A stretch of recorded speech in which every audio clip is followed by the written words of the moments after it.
有没有？来看一下你的伤口。哎呦，好了，看，给它擦了碘伏之后已经结痂了，说明已经好了。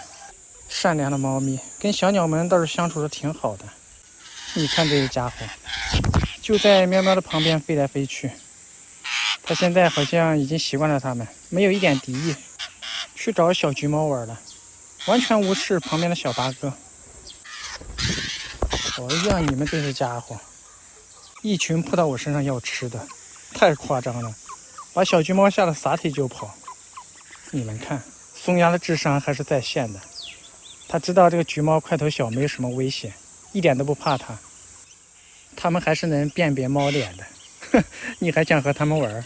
虽然喵喵对它们很友善，但是对于大的喵喵，它们还是保持着警惕。不得不说，你们还是很聪明的，去给它们准备一点吃的吧。奇怪的天气，刚刚进去准备食物，还下了一阵暴雨，太阳又出来了。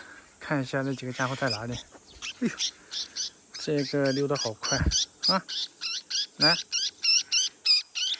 自己吃。你可真蠢！哎，还在打雷，过来！看那个松鸦在房顶上晒太阳，这会儿晒得正舒服，顾不上吃了。过来，来，到你了呢。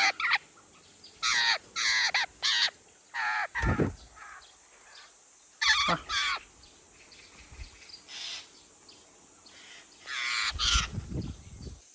这是一个蹭吃常客。哎，这个喜鹊也来了，好几天没有看到它了。啊啊，过来，过来，啊！